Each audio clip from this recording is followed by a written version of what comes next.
I should have known something was off the moment the family group chat went quiet. My phone, usually buzzing with notifications of my grandchildren's antics or my daughter's endless planning of brunches and playdates, suddenly fell silent. I thought maybe everyone was just busy.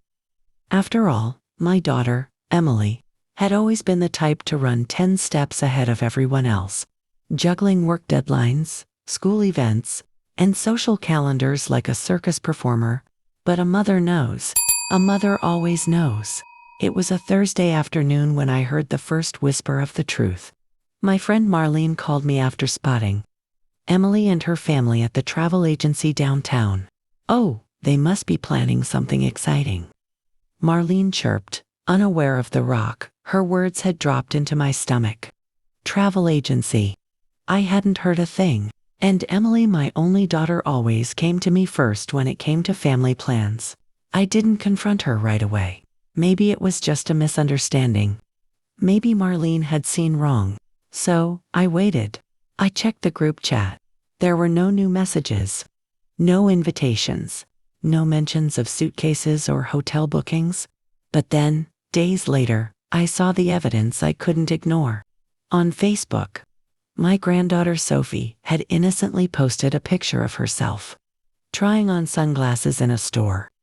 The caption read, "Getting ready for our big trip. So excited." My heart sank. Big trip? Whose trip? Why wasn't I in on it? I sat at the kitchen table, staring at that photo, the edges of my vision blurring with tears. Was it possible Emily had forgotten me? Or worse, had she deliberately left me out? For a moment, I tried to convince myself it was an oversight. But the truth began to press against me like a tightening vice. I wasn't invited. The hurt was sharp, almost physical. My mind began racing back to every sacrifice I had made over the years. The late nights I stayed up sewing costumes for Emily's school plays when money was tight. The extra shifts I picked up at the diner so she could go to college without worrying about tuition. The vacations I skipped so she and her children could have theirs. And now, the same daughter whose life I had poured my soul into was planning a grand family getaway and leaving me behind. I told myself to breathe, to stay calm. Maybe she had a reason. Maybe it was supposed to be a just the kids kind of trip. But still, the pain lingered like a splinter. I couldn't shake it. When I finally confronted Emily, it wasn't planned. The words tumbled out during a Sunday dinner at her house. "So," I said carefully, "I hear you're planning a trip." The fork in her hand froze midair. Her husband, Daniel, glanced at her nervously. Emily plastered on a smile that didn't reach her eyes. "Oh, that," she said, waving her hand as if it were nothing. "Just a little getaway. Nothing major." "A little getaway," I repeated, my voice sharper than I intended. Funny, I had to hear about it from Marlene. And then I saw Sophie's post. I suppose I just wondered why no one mentioned it. The table fell into a heavy silence. The only sound was the clinking of Sophie's spoon against her plate. As she avoided my eyes, Emily finally sighed. "Mom, it's just, this trip isn't really for you. It's going to be a lot of hiking, exploring. You know, things that might be too much." Too much. The words stung. As if I were too fragile, too old, too inconvenient. I swallowed hard, trying to keep my composure. "I see," I said softly. But inside, my heart was cracking. She wasn't just leaving me behind, she was telling me I didn't belong anymore. For the next week, I went about my days and a days. I'd walk into the grocery store and forget what I came for. I'd leave the kettle boiling until it whistled angrily on the stove. Nights were worse. I'd lie awake staring at the ceiling, replaying her words. Too much. The thing about heartbreak at my age is that it doesn't just hurt emotionally, it seeps into your bones. It makes your body heavy, your steps slower, your appetite vanish. I caught my reflection in the mirror one morning and barely recognized the tired, sad eyes staring back at me. But life has a cruel sense of humor. Just when you think you've been pushed aside, The same people who cast you out suddenly remember you when they need something. It was the Friday before their departure. When my phone finally buzzed with Emily's name flashing on the screen, I hesitated before answering, my hand trembling slightly. "Hi, Mom," she said, her voice unusually sweet. Too sweet. "Hello, Emily," I replied cautiously. There was a pause. The kind that comes when someone is rehearsing their words in their head. Then she said it. "Mom, we've run into a little snag with the trip. The hotel wants the reservation finalized, and our card limit is, well, it's maxed out. I was wondering if maybe, just this once, you could help us out. You know, put it on your card, just until we pay you back." My jaw tightened. My chest tightened. After all the secrecy, the exclusion, the cold dismissal of my worth, now she wanted my credit card. My hard-earned money. My lifeline. The audacity of it was almost laughable. I didn't answer right away. I let the silence hang between us, thick and uncomfortable. I wanted her to feel it, to squirm in it. "Mom," she prompted again, her voice dipping into that pleading tone she used as a teenager, when she wanted a new pair of shoes we couldn't afford. And that was when something inside me shifted. The hurt was still there, but beneath it, a new feeling began to rise. Strength, resolve, maybe even a touch of defiance. Because if Emily thought she could exclude me, belittle me, and then come crawling back only when it was convenient, well, she was about to learn just how wrong she was. But I didn't lash out. No, I knew better than that. Stories like these, the ones that start with betrayal, don't end with screaming matches. They end with careful, deliberate choices, with a mother's quiet power. So I took a slow breath and said, "I'll think about it." Emily sighed with relief, mistaking my calmness for compliance. But she had no idea at all, because what I was thinking wasn't whether or not I'd give her my card. It was how I'd use this moment, this betrayal, to change everything. That night, after Emily's phone call, I sat in my living room with the lamp casting a golden glow across the faded carpet. My credit card rested on the coffee table in front of me, as though it were some kind of weapon I wasn't sure I wanted to use. I stared at it for what felt like hours, thinking about all the times I had saved Emily with that same card. Emergencies, car repairs, late tuition payments. Every time she called, I answered. Every time she stumbled, I caught her. But something about this time felt different. Maybe it was the way she had excluded me so deliberately from the trip. Maybe it was the way she had spoken to me at dinner, as if I were fragile glass that might shatter at the thought of adventure. Or maybe it was simply that I was tired of being seen only as a safety net, never as part of the family she was supposedly protecting.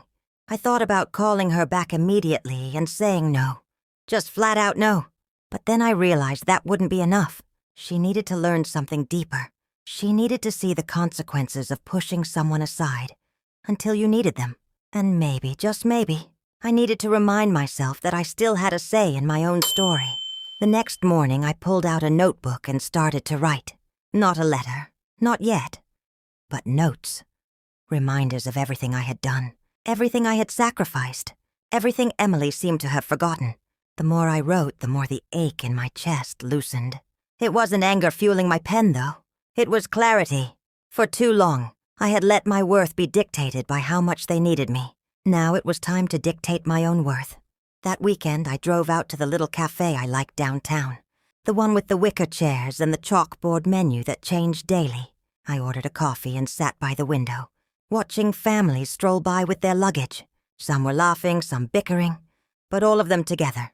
I couldn't stop myself from imagining Emily and her family in that mix, bustling along, suitcases in tow, passports tucked into Daniel's pocket. And there I would be, sitting alone at the cafe, excluded from their plans. But as I watched, a thought struck me like a sudden gust of wind. If they didn't want me on their trip, why couldn't I take one of my own? Why couldn't I plan something just for me? The idea was both terrifying and liberating. I hadn't traveled alone in decades. But why not? Why should I sit around waiting for scraps of inclusion when I could create my own adventure? I took another sip of coffee, savoring the warmth, and allowed the idea to take root. It wasn't revenge. It wasn't even about proving Emily wrong. It was about reclaiming something I hadn't realized I'd lost. My independence. Still, I couldn't let her request for money go unanswered. I decided to play it carefully. When Emily called again 2 days later, her voice laced with impatience this time. I was ready. "Mom, did you think about what I asked?" she said, skipping any pleasantries. "Yes," I said slowly, keeping my tone neutral. "I thought about it a lot." "And?" she pressed. "I'll help," I said, and I could practically hear the relief flooding her chest. But before she could thank me, I added, "On one condition." There was silence, then a cautious, "What condition?" "That you sit down with me after your trip," I said. "Just you and me. No Daniel, no kids. We'll talk. Really talk." Emily hesitated. I knew she hated conversations that dug too deep, that forced her to confront the uncomfortable. But she also knew she needed my card. Finally, she sighed. "Fine, Mom. After the trip." "Good," I said simply. "I'll meet you tomorrow to finalize the payment." She seemed satisfied, not realizing that I hadn't promised how I'd help, only that I would. The next day, I met her at the travel agency. She looked tired, her hair pulled back in a rushed bun, her phone clutched like an extra limb. Daniel stood behind her, scrolling through his emails, barely acknowledging me. "Thanks for doing this, Mom," Emily said, sliding the paperwork across the counter. I studied the numbers. It was a hefty sum, more than I'd expected. My hand hovered over the credit card in my wallet, and for a split second I thought about just swiping it, making her happy, smoothing everything over. But then I remembered the notebook on my kitchen table, filled with sacrifices and memories she seemed to have erased. Instead, I pulled out my checkbook. "I'll cover the deposit," I said, writing the amount slowly, deliberately. "But the rest is on you." Emily frowned. "Mom, that's not enough. They won't hold the reservation without the full amount." "Then maybe you should reconsider how much you can afford," I said, looking her square in the eyes. Her mouth opened, then closed. Daniel finally glanced up from his phone, his expression somewhere between annoyance and disbelief. "Mom," Emily said in that familiar pleading tone, "we already told the kids. They're expecting this trip. Please, just this once." "Emily," I interrupted gently but firmly, "every time it's just this once. But when do I get to be part of the plans? When do I get to be more than the bank account you call when things get tight?" Her cheeks flushed. For a moment I thought she might lash out, but instead she dropped her gaze to the paperwork, muttering, "Fine, whatever." I signed the check and slid it across the counter. "That should at least keep your reservation alive. The rest is your responsibility." Emily took the check without meeting my eyes.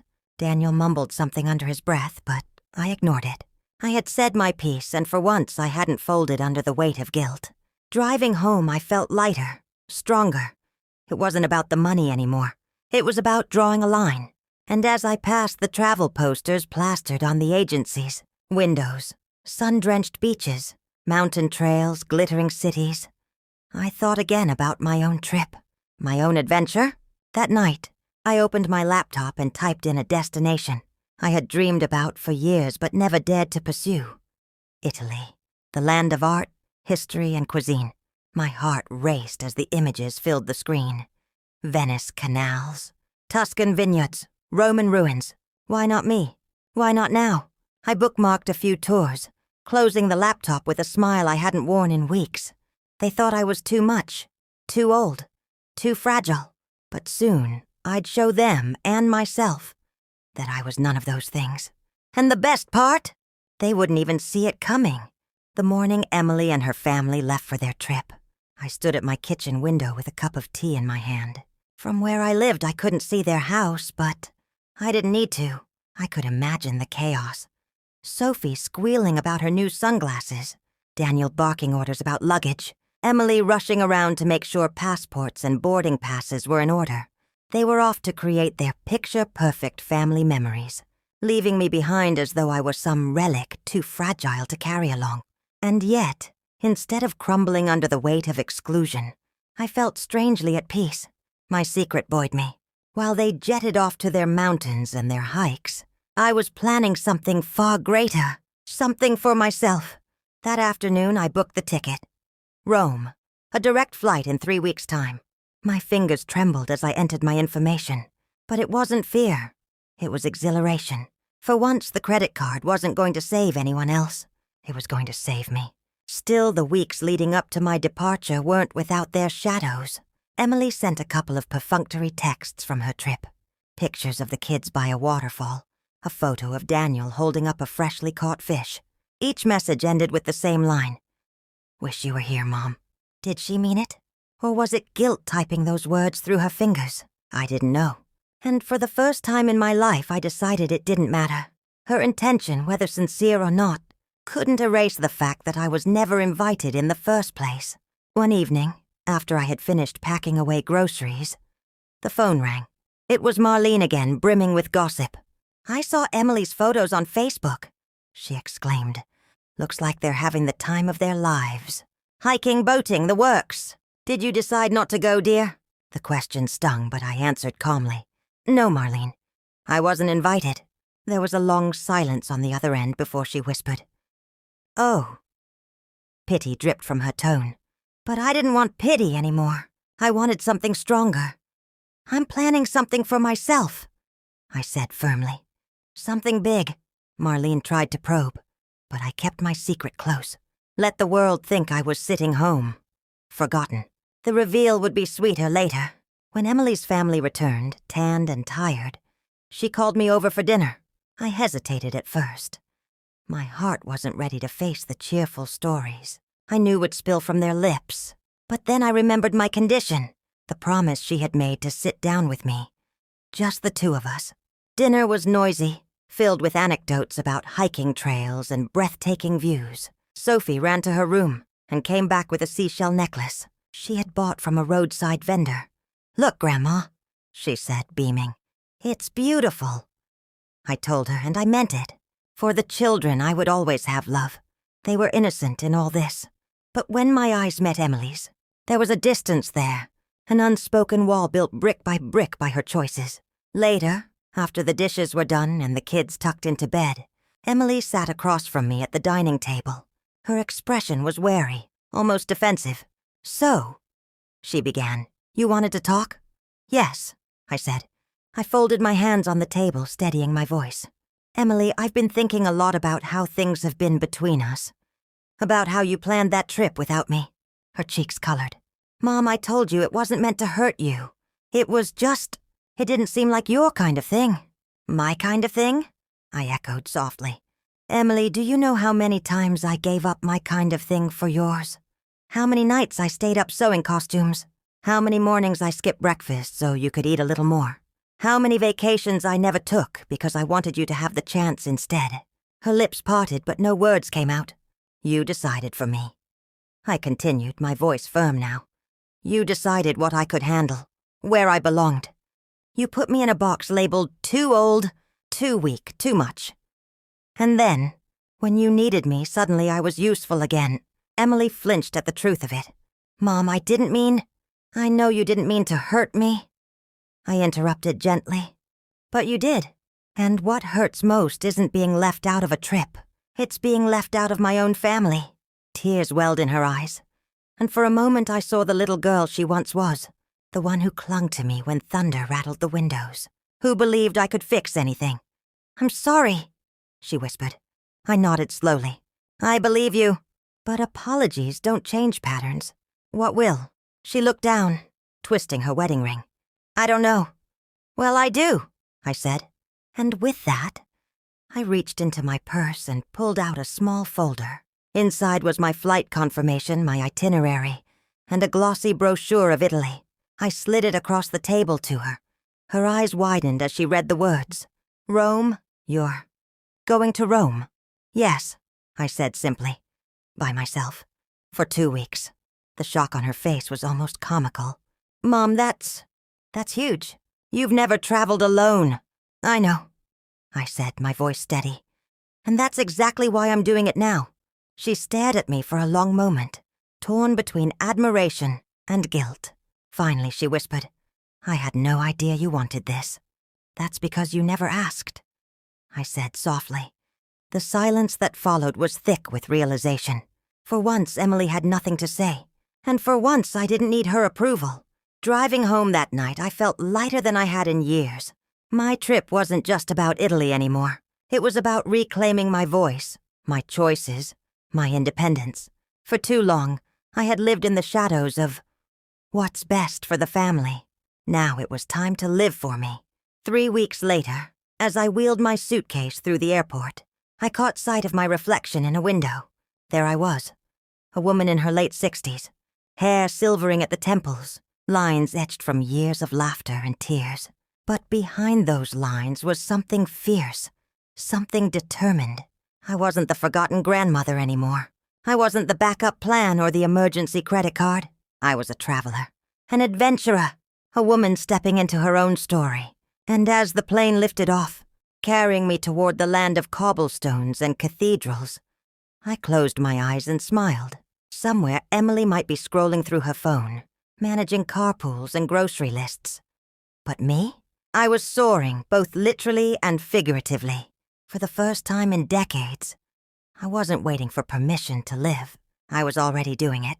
Rome was a feast for the senses the moment I stepped off the plane. The air carried a different rhythm, warm and bustling, laced with the scent of roasted chestnuts from a nearby vendor.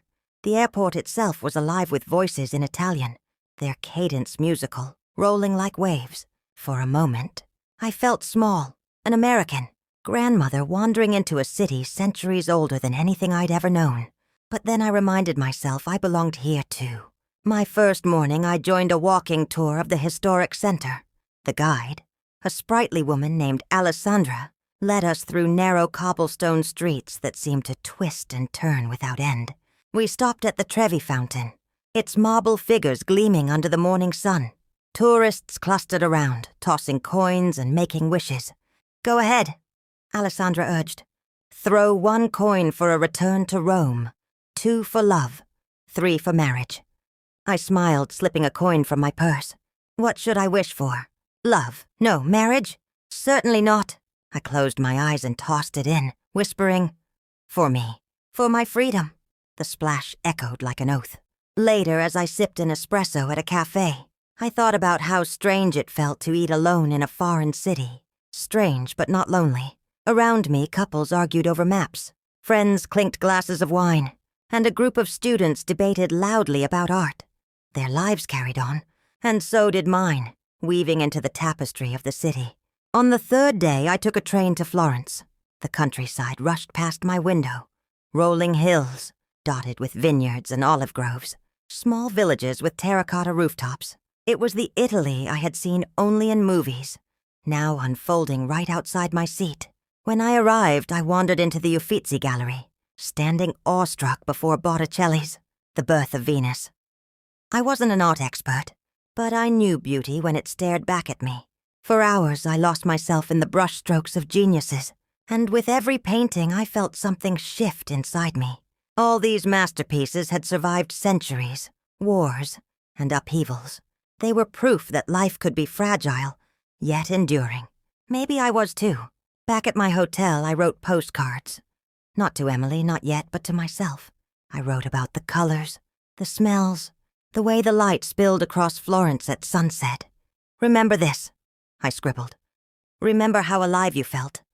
Halfway through my trip, I joined a small group cooking class in Tuscany. The kitchen was rustic, with wooden beams and long tables piled high with fresh produce. A chef named Marco taught us how to knead pasta dough and simmer sauces until they thickened just right. At first, I worried I'd fumble with the techniques, that I'd look foolish next to younger travelers. But as the flour coated my hands and laughter filled the air, I realized nobody cared. When we sat down to eat the meal we had prepared, fresh pasta, roasted vegetables, tiramisu for dessert, I felt a joy I hadn't tasted in years. Joy that didn't come from giving, or sacrificing, or being needed. It came from being, simply being. One evening in Venice, as I floated down the Grand Canal in a gondola, the sky painted itself in shades of lavender and gold. The gondolier hummed an old tune, his voice blending with the gentle splash of oars. I thought of Emily then, and of the trip she had taken without me. For the first time, I didn't feel bitterness. I felt gratitude. If she hadn't excluded me, would I have ever dared to take this journey? To reclaim this part of myself? On the 9th day, I sat outside a cafe in a quiet Roman piazza, writing in my journal when my phone buzzed. It was a message from Emily. "Hope you're doing okay, Mom. Kids miss you." I stared at the words, torn between the old urge to respond immediately and the new resolve to live for myself. This time I typed back slowly. "I'm in Italy. I'll call you when I return." A flood of dots appeared, then stopped. Minutes later, her reply came. "Italy? Alone?" I didn't answer. Some things were better left to be explained face to face. When the trip finally ended, I packed my suitcase with souvenirs. Bottles of olive oil, postcards, small trinkets. But the heaviest thing I carried home wasn't in my luggage. It was in my heart. A new sense of strength. A voice that had been silent for too long.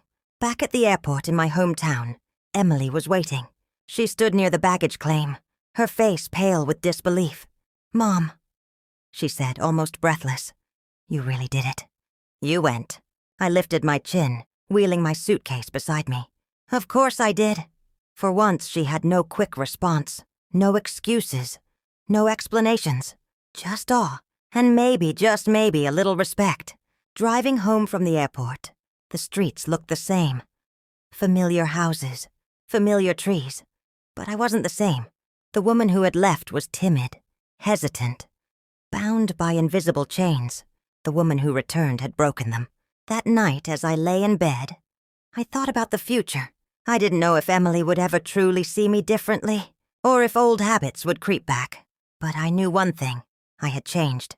And once you've tasted freedom, you don't go back to scraps. The story could have ended there, with me reclaiming my independence. Emily confronted by her own neglect. But life has a way of twisting the plot when you least expect it. Because just a few weeks after my return, the phone rang again. And this time, Emily's voice wasn't demanding or defensive. It was trembling. "Mom," she whispered, "I need you. But not for money, for me." The tremor in Emily's voice stopped me cold. I had just finished folding laundry, still surrounded by the scent of fabric softener, when I heard her say it. Not the brisk, business-like Emily, who usually called with lists of needs or updates. This was raw, shaken. "Emily," I said carefully. "What's wrong?" There was a pause, broken only by the faint sound of her breathing. Then she whispered, "I don't know who I am anymore." I sank into the armchair, my heart clenching. For a moment, I was transported back to when she was a teenager, slamming her bedroom door after fights with friends, crying into her pillow. Back then, I always had the answers, or at least the hugs.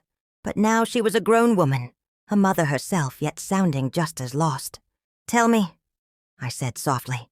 The words tumbled out like a dam breaking. She spoke of exhaustion, of feeling invisible in her own home. Daniel, she admitted, had been distant for months, more focused on work than family. The kids were growing so quickly, with lives that didn't need her as much, and planning that family trip without me had been her attempt to seize control of something, to manufacture the image of perfection. "But it backfired," she said bitterly, "because even when we were there, I felt alone. Daniel on his phone, the kids running off, me trying to keep everyone happy. And the whole time I kept thinking about you, about how I pushed you out, and how unfair that was. And then when you told me you went to Italy," her voice cracked, "I realized you're braver than I am. You're living, Mom, and I'm just surviving." The confession sliced through me. For so long, I had carried the weight of being excluded, of being overlooked. But hearing my daughter, my strong, capable Emily, admit her own emptiness was something I hadn't expected. "Emily," I said gently, "you don't have to have all the answers. You don't have to be everything to everyone. But you do have to be something for yourself." "I don't even know where to start," she whispered. "Start by admitting you deserve more than scraps," I said. The very words I had once told myself in Italy. There was silence, then a small sob. "I'm sorry, Mom. I've treated you like a safety net, like a backup plan. I thought I was protecting you from things you couldn't handle. But maybe I was just afraid to see how strong you really are. Her honesty pierced me in a way anger never could. Tears blurred my own eyes as I whispered, Emily, I never needed perfection from you. I just needed honesty. And this, what you're telling me now, that's all I ever wanted. For the first time in years, our conversation didn't revolve around obligations or money. It revolved around truth, vulnerability, and something even deeper, respect. Over the following weeks, Emily started coming over more often, not with lists or complaints, but just to sit. Sometimes we cooked dinner together. Sometimes we walked around the neighborhood. Sometimes we simply talked. She asked me questions she hadn't asked in decades. About my childhood, my dreams, even about what I wanted next. One evening, as we sat on the porch watching the sunset, she asked, would you go back? To Italy? In a heartbeat, I said, smiling. But maybe somewhere new next time. Paris, perhaps. Or Greece. Her eyes sparkled in a way I hadn't seen since she was young. Maybe we could go together. The suggestion was tentative, fragile, like a bridge being built across years of misunderstanding. My first instinct was hesitation. After all, wasn't the entire point of my trip to assert my independence, to step outside of their shadow? But then I realized, maybe independence didn't mean isolation. Maybe it meant choosing when and with whom to share my adventures. Maybe we could, I said softly. And for once, it wasn't me clinging to her, or her clinging to me. It was us standing side by side, peering into a future that looked less like sacrifice and more like partnership. Of course, old habits die hard. There were still moments when Emily slipped back into seeing me as fragile, when she fussed over me carrying groceries or suggested I take it easy. But each time I reminded her, sometimes gently, sometimes firmly, that I wasn't made of glass. The real change, though, wasn't in her words. It was in her eyes. When she looked at me now, I saw recognition, acknowledgement. She saw me not as a relic, but as a woman. One rainy afternoon, Sophie came to me with a school project.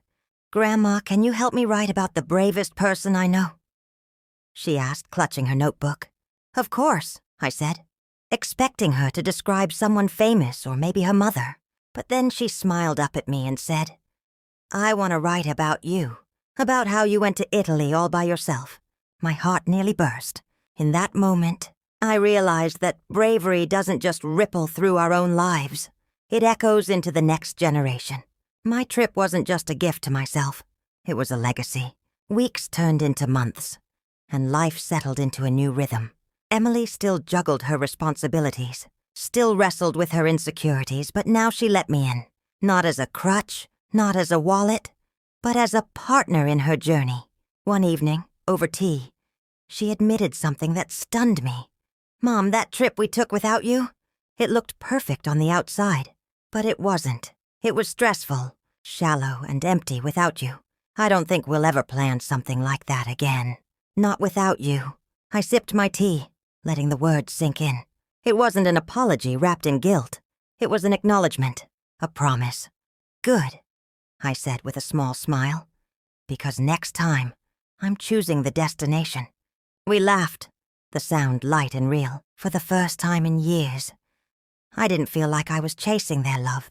I felt like we were walking toward each other, finally meeting in the middle.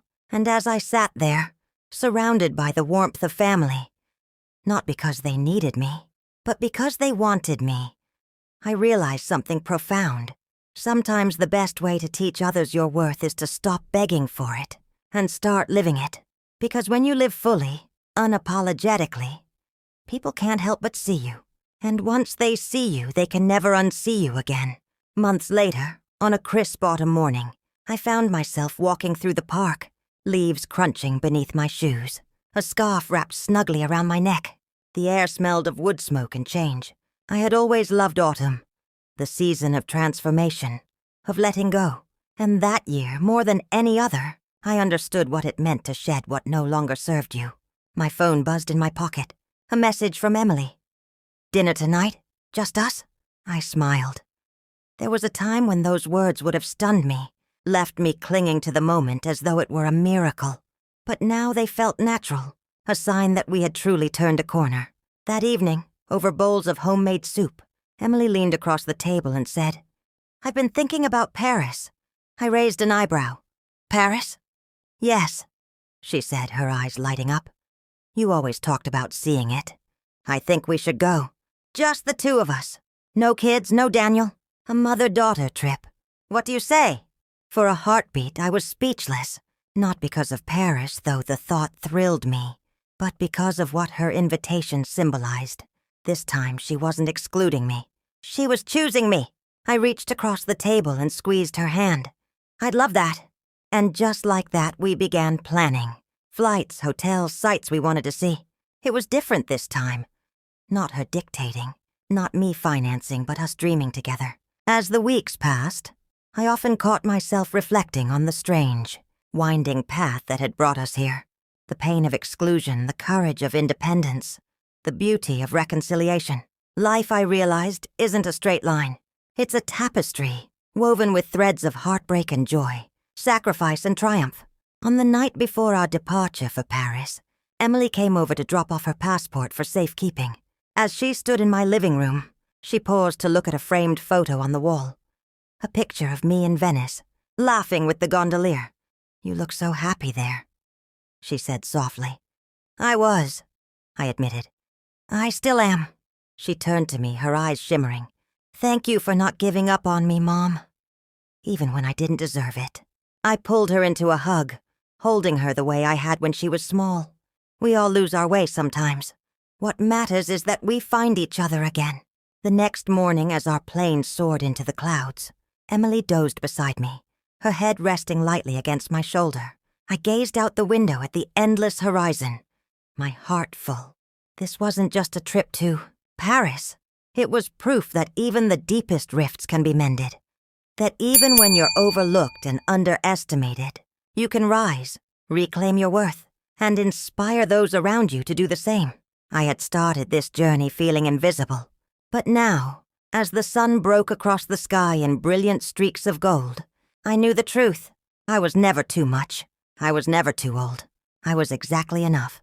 And for the rest of my life, I intended to live that way.